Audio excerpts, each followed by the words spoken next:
ಏ ಯಾವ ಗಾಡ್ಯಾಗ ಹೂಸ್ಬಿಟ್ಟಾವ ಯಾ ಪರಿ ವಾಸನೆ ಎಬ್ಸಿರ್ಲಿ ಗಾಡಿ ಪೂರ ವಾಸನೆ ಎಬ್ಸಿರಲ್ಲೇ ಬಾಡ್ಯಾನ ಮಕ್ಕಳೇ ಸರ್ ನೀ ಎಲ್ಲೇನ ಗಾಡಿ ಸೈಡ್ ಹಾಕ್ರಿ ಸ್ವಲ್ಪ ಲಗುನ ಹಾಕ್ರಿ ಸ್ವಲ್ಪ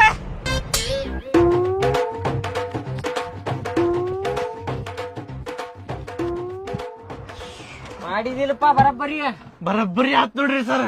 ಸಮಾಧಾನ ಆತ್ ಈಗಾರ ಸಮಾಧಾನ ಆತ್ ನೋಡ್ರಿ. ಈಗ ಗಾಡ್ಯಾಗ ಹೂಸ್ ಗೀಸ್ ಬಿಡಾಕ್ ಹೋಗ್ಬೇಡ ಈಗ. ಇಲ್ ತಗೋರಿ ಸರ್, ಆರಾಮ್ ಕುಂದರ್ತೇನೆ ಈಗ. ನೋಡ್ರಿ ರೈಟ್.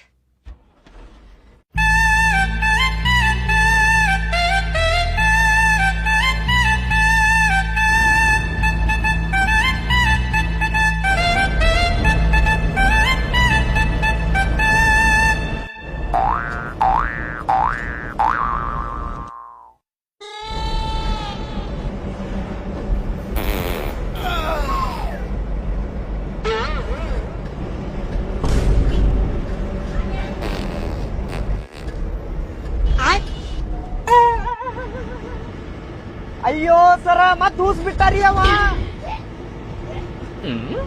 ಮತ್ತು ಹೂಸ್ ಬಿಟ್ಟಿಲಿ ಗಾಡ್ಯಾಗ ಸಾಯಿಸ್ಬೇಕಂತ ಮಾಡಿ ಅಲ್ಲಿ ಸೈಡ್ ಹಾಕ್ರಿ ಸ್ವಲ್ಪ, ಇಲ್ಲಾಂದ್ರ ಅವ್ ಗಾಡ್ಯಾಗ ಇಲ್ಲೇ ಹೇತ್ಕೊಂಡ್ ಸಾರಿಸಿ ಬಿಡ್ತಾನವ.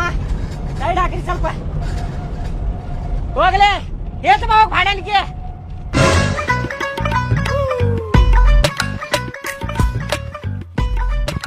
ಬಾಲೆ ಓಡ್ ಬಾ ಲಗುನ ಹತ್ತು ಗಾಡಿ ಗಾಡಿ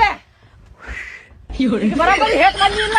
ಬರ್ರಿ ಸರ್, ಇದನ್ನ ಮಾಡ್ಕೊಂಡ್ ಕುಂದ್ರಲೇನ ಏನೇನ್ ತಿಂತಿರ್ಲಿ ಹೊಟ್ಟಿಗೆ ಯಾಪ್ರಿ ವಾಸನೆ ಬರಾಕತ್ತಪ್ಪ. ಹೊಟ್ಟಿಗೆ ಅನ್ನ ತಿಂತೇವೆ ಎಗ್ರೇಸ್ ತಿಂತೀನಿ ಐತಿಲ್ಲದ ಏನ್ ಲೆಪ್ಪುರ ಗಾಡ್ಯಾಗ ಅದ ವಾಸನೆ ಐತ್ ನೋಡ ನಡ್ರಿ. ಏನ್ ಲೆಪ್ಪ ಇದೆ ಹೂಸ್ವಾಸ್ತಿ ತಗೊಂಡ್ ಉಷ್ಟು ಮುಗದಾಗ ಇನ್ನು ಕೂದಲ ಸುಟ್ಟುವುದಪ್ಪ. ನನಗೇನು ಬಾ ಪರ್ಕ ಬಿಡುಲಿ, ನಂದಿರ್ದವ್ ನೀಟ್ ಐತೆ. ಏನ್ ಹೊಟ್ಟೆ ಒಂದ್ ನೀಟ್ ಹೂಸ್ವಾಸ್ ನೀವು ಕುಡಿದ್ನಾದ್ರ ಹೊಟ್ಟೆ ತುಂಬಿಡ್ತದ ನಂದ.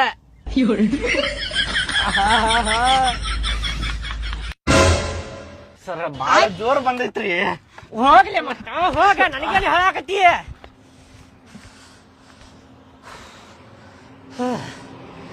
ಗಾಡ್ಯಾಗ ಫುಲ್ ವಾಸನೆ ಅಭಿಷಾನು ಯಪ್ಪ, ಸಾಯಿಸೇ ಬಿಡ್ತಾ ನೀವು.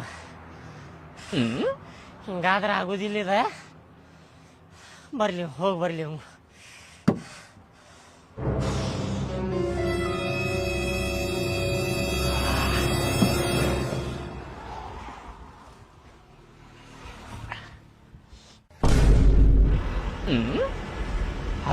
ಹೋಗೋ ಬದ್ಲಿ ಈಗ ಆರಾಮ್ ಅನ್ಸಾಕತ್ತೈತ್ ನೋಡಿ, ಇಲ್ಲೇ ಕುಂತು ಬಿಡ್ತ.